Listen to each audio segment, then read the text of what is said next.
I need to tell you about mile marker 447 on the Union Pacific line.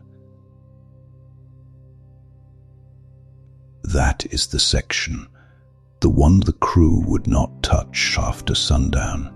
And before you think this is about superstitious laborers or camp stories, you should know I was sent there specifically because I did not believe in any of that. Company man, that is what I was. William Hendricks, Union Pacific Railroad, Western Division supervisor.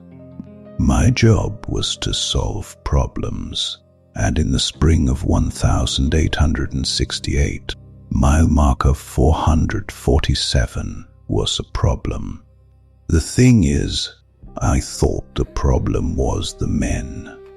Thought they were malingering, making excuses. The eastbound track from Sacramento was behind schedule by 3 weeks, and this one section, this 5-mile stretch through Wyoming Territory, was the reason.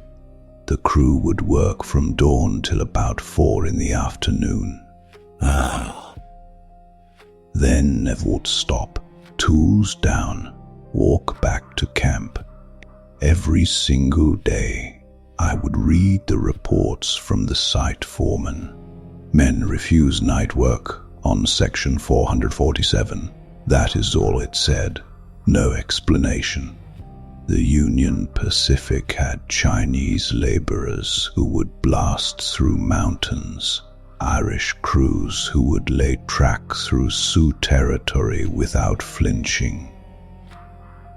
And somehow this flat stretch of nothing was stopping everyone cold.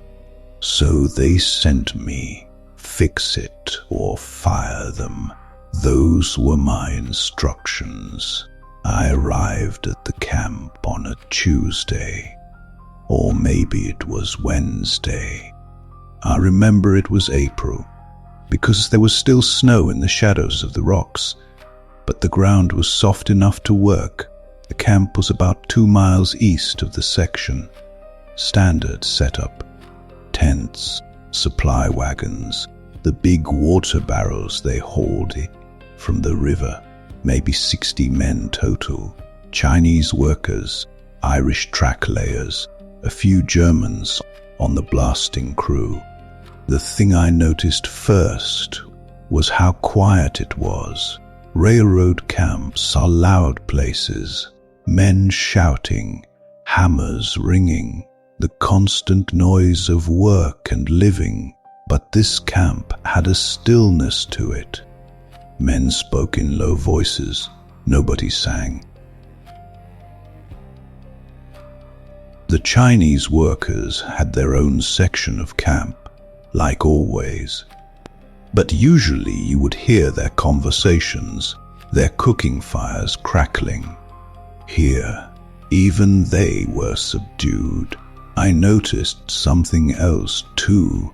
The camp was positioned so you could not see mile marker 447 from any of the tents. They would set up behind a low ridge, even though that meant hauling water an extra quarter mile. When I asked about it, nobody had a good answer. Just the way it was set up, they said. But I would seen enough railroad camps to know that was wrong. You always set up with a view of the work site. Always, unless there was a reason not to look. The foreman's name was Decker, Michael Decker. Big man, red beard, hands like slabs of beef. He would work railroads since before the war. The kind of man who does not scare easy. But when I told him I wanted to see the section that evening, walk the route, understand the delay, he got this look, like I would just told him my plan to stick my hand in a fire. Hendricks, he said, we work that section. Every day, we making progress, just not after dark. Why not? I asked him. He looked at me for a long time. Because the men will not. That is not an answer. It is the only answer I have. I should have listened to the way he said it. Should have paid attention to the fact that this man, who would lay track through Indian attacks and blizzards, would not meet my eyes when he talked about that section. But I did not listen. I told him I would be observing the work the next day, and that we would be implementing night shifts starting immediately. He just nodded, did not argue. That should have told me something too. The next morning, I rode out to mile marker 447 with the crew. It was about a 40-minute walk from camp. The land there is flat, scrubland, sagebrush, and rock. The kind of empty that goes on forever. To the north you could see the mountains still white with snow. To the south, just more flat territory stretching to nothing. The section itself did not look like anything special. They would already graded the roadbed for about 3 miles. Rails were down for maybe half of that. Normal work, normal progress. I watched the men that morning. Chinese workers with their shoulder poles carrying ties. Irish boys driving spikes, calling out the rhythm. Standard operation, professional, fast. But I noticed something. Nobody talked much, and every man, Chinese, Irish, German, did not matter. They all kept glancing west, toward the unfinished section, just quick looks. The way you might glance at a door you know is not locked. Around noon, I walked ahead to see what they were working towards. The roadbed was graded for another 2 miles past where they would stop laying rail. Somebody had done survey work. Somebody had cleared and leveled the ground. The route was ready. There was no reason not to continue. That is when I found the markers. They were piled up on the north side of the grade. Survey stakes, maybe 30 of them, just pulled up and left in a heap. I picked one up. The wood was old, weathered, but the markings were clear. These were not Union Pacific stakes. The numbering was wrong. Different system. Those are from the first survey, Echo said behind me. I had not heard him walk up. 1,865, before the routes were finalized. Why were they pulled up? They were not. He pointed west, along the route. They are still down, every 100 yards, right where the survey team put them. These are extras, the ones that did not belong. I did not understand what he meant. Did not belong where? In the ground. He was looking at the pile of stakes like there was something that might bite. The first survey crew planted them in 1,865. Standard procedure. Every 100 yards, stake with distance markings. When the grading crew came through last year, they found more stakes, extras, planted between the regular markers, sometimes 10 feet apart, sometimes less. Hundreds of them, all with the same number. What number? 447. I felt something cold move through my chest. Probably just the wind. That does not make sense. Why would a survey crew plant hundreds of markers with the same number? Oh, they did not. Decker picked up one of the stakes, turned it over in his hands. The survey team from 65 was 6 men. They made it as far as this section, planted their markers, then headed back to camp. Only 4 of them made it back. The other 2 were found 3 days later, about a mile west of here, just sitting on the ground, holding surveying equipment, staring west. Dead. No. Alive, but they would not move, would not talk. had to carry them back. They were sent to the hospital in Sacramento. One of them died on the way. The other one, he put the stake back on the pile. He told the doctors that they would planted all the markers, all of them, every single one. Said it took them 3 days, even though it should have taken 3 hours. Said the sun kept setting, but they could not stop working. Had to plant the markers, had to mark 447. He paused, looked west along the empty grade. The doctors thought he was delirious, fever from exposure, but then they checked his hands. He had blisters, fresh ones, like he would be working for days straight, and splinters, hundreds of them, from survey stakes. What happened to him? Died 2 weeks later. But before he did, he kept asking the nurses to count with him. Said if he could just count 447, he could stop. They had to restrain him. He would get to 446 and start screaming every time. Never could make it to 447. I felt cold. The 4 who made it back, did they? 2 of them quit, left California completely. One became a drunk, died in a mining accident in Nevada in '66. The last one, he finished as a survey work. Smart man, professional, but he would not go near this section. Had other crews map it. Stayed miles away. Where is he now? Decker's face went hard. That is the thing, Mr. Hendricks. He was part of the grading crew last year. Volunteered for it.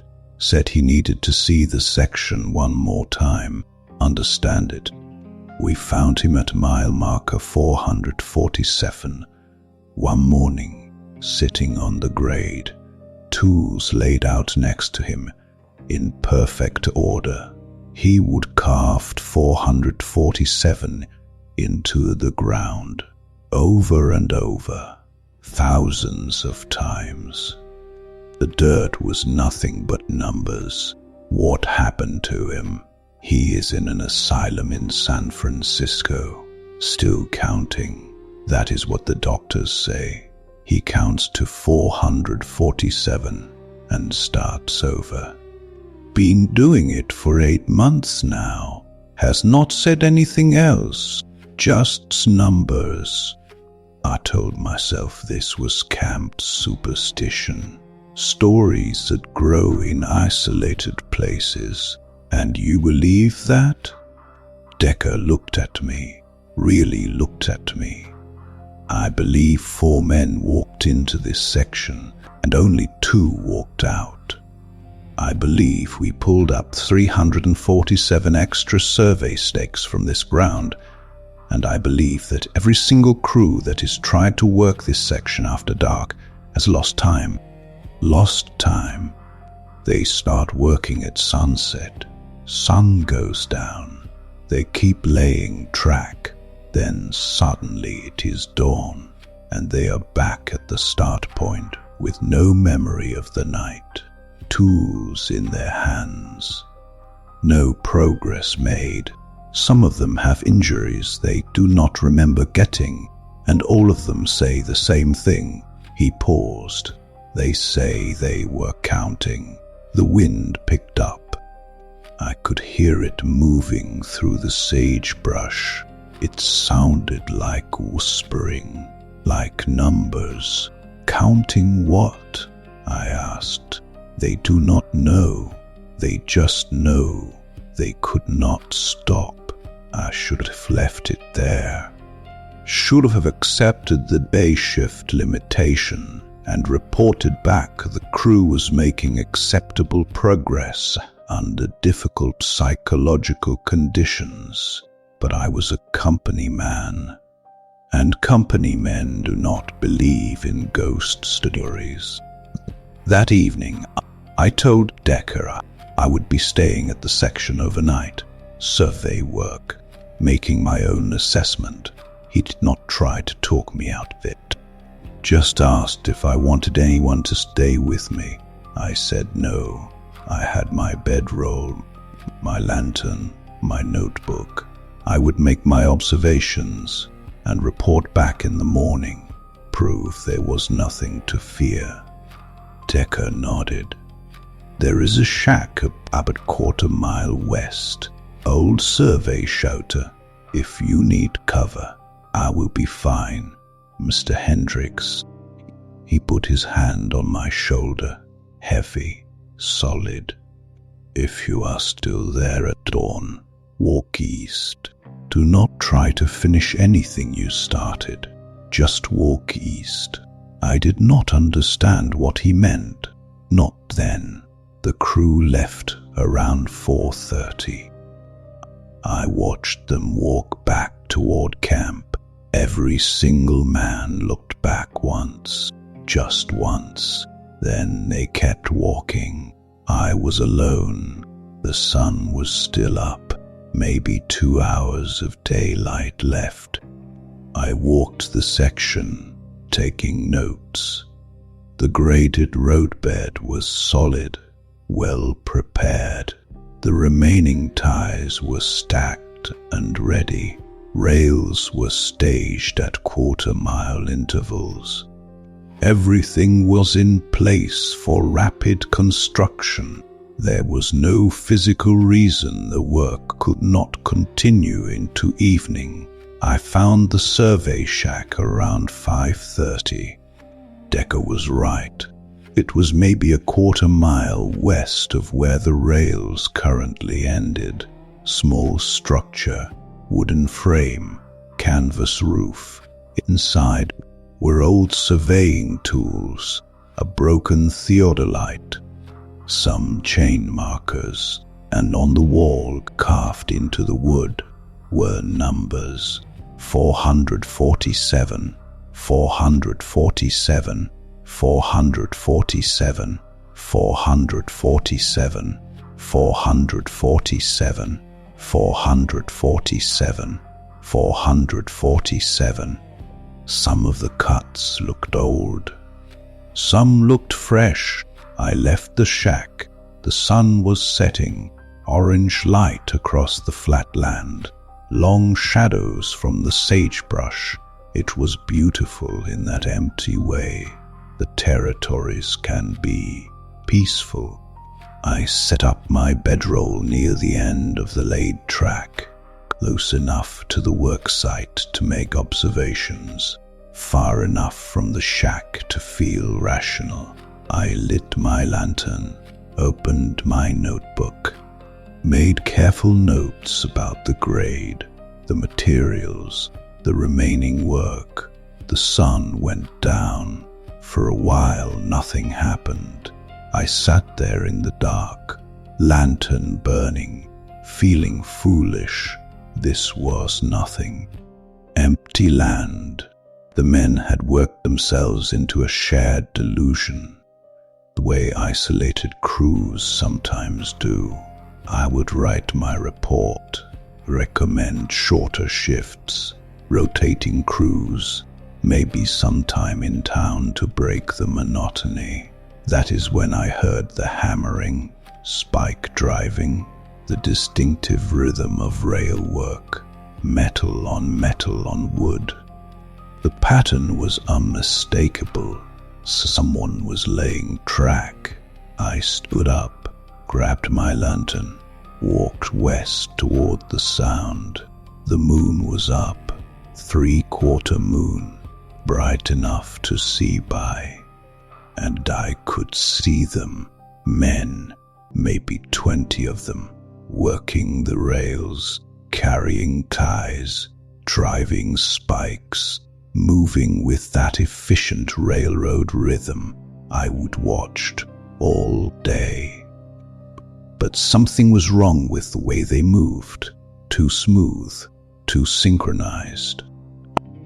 Like they were all listening to the same silent count. I called out, "Hello, who authorized night work?"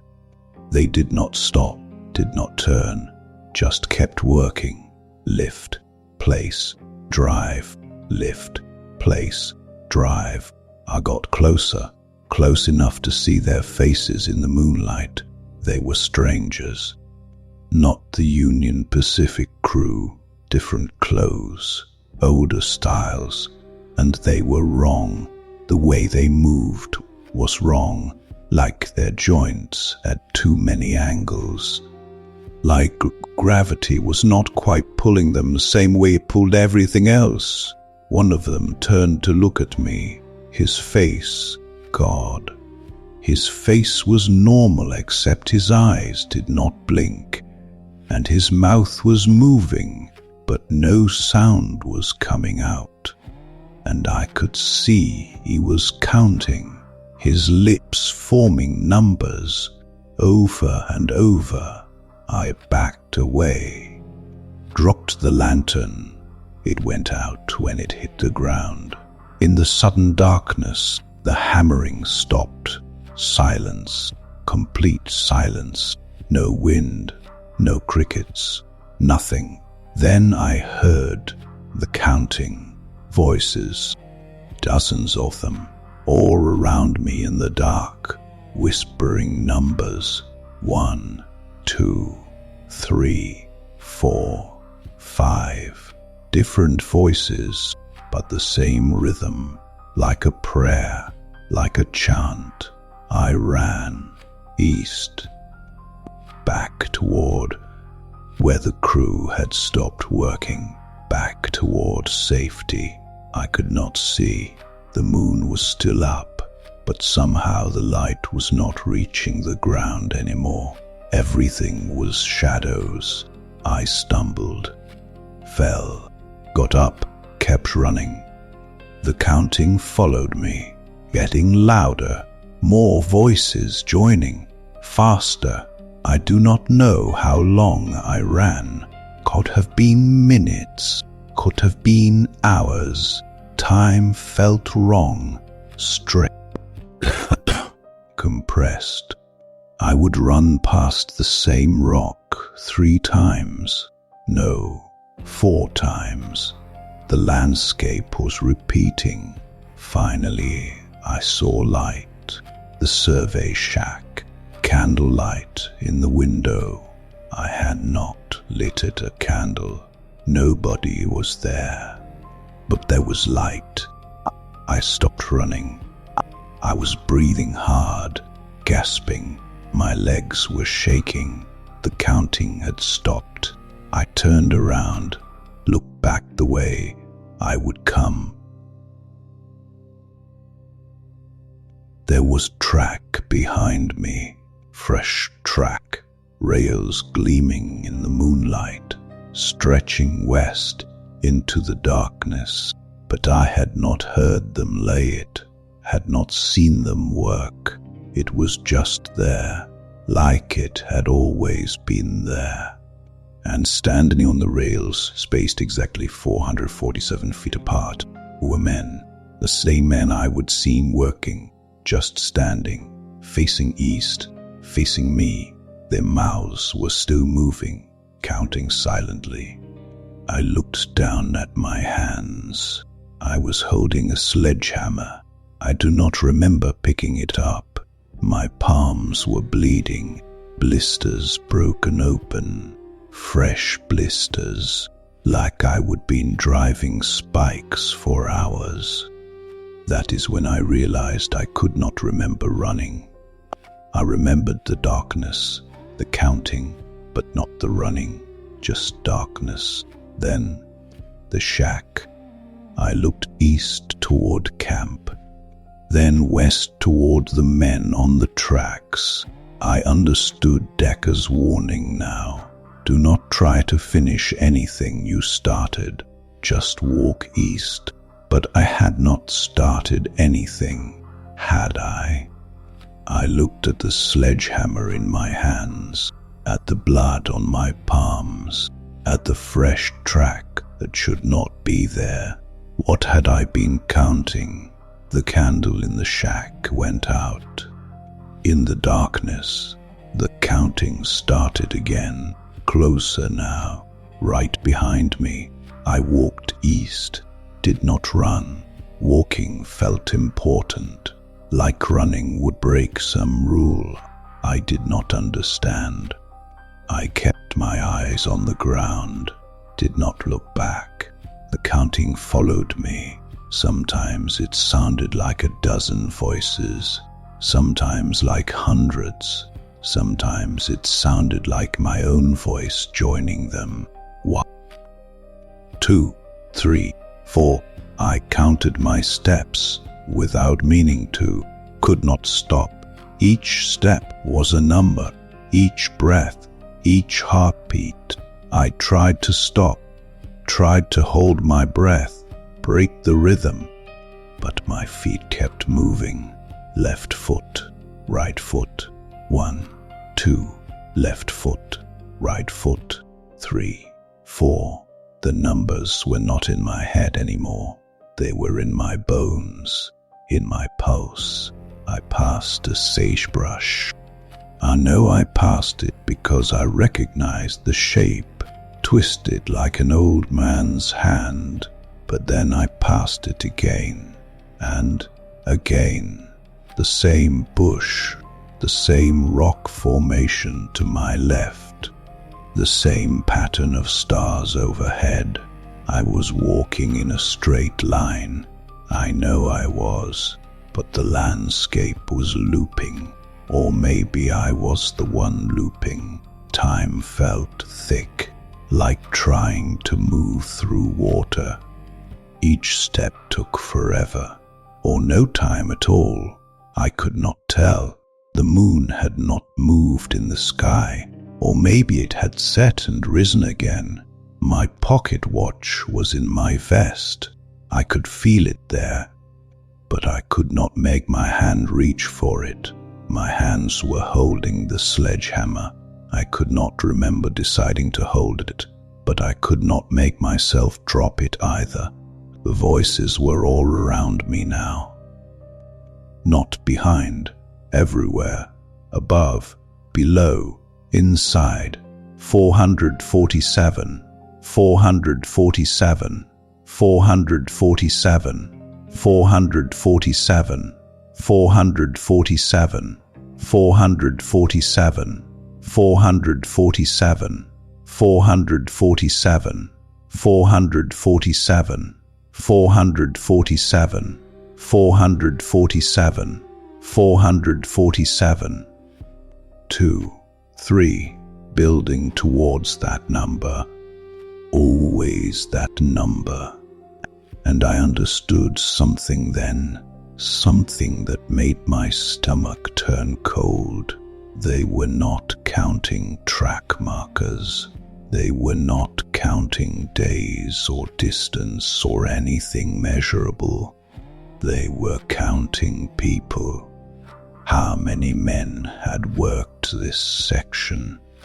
How many had stayed after dark?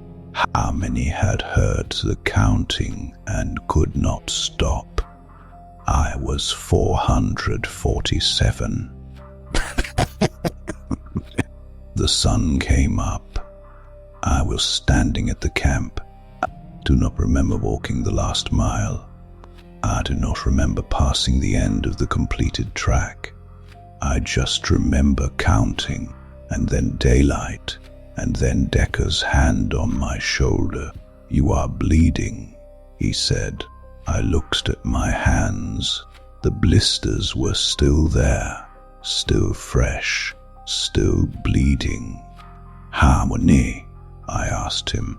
"How many what? How many did I count to?" He looked at me for a long time. Then he said very quietly, 447. You always count to 447. They sent me back to Sacramento the next day. Medical leave. I told the company directors that the section was experiencing delays due to unstable ground conditions. Recommended continued day work only. They accepted my report. The track was eventually completed. Took another 6 weeks. day shifts only. I left railroad work after that, moved to Denver, then Austin, then here. I have been moving for 7 years now, but sometimes, late at night, I find myself counting 1, 2, 3. The numbers just start, and I cannot stop them. I count to 447, and then I start over. Every night, I have tried to stop, cannot. Last week, I woke up in my study with a pencil in my hand. I would been writing numbers on the wall behind my desk. 447. Over and over, the same way they were carved. In that shack, I looked at a map yesterday, measured the distance from my house to the train station. It is 447 yards. Exactly. I do not think I chose this house. I think it chose me. And sometimes, just before dawn, I hear the counting, not in my head, outside. Dozens of voices getting closer, moving east. I think they are still laying track. I think they have been laying track since 1865. And I think eventually that track is going to reach wherever I run to next. Because I am part of the count now. Number 447, and the count never ends.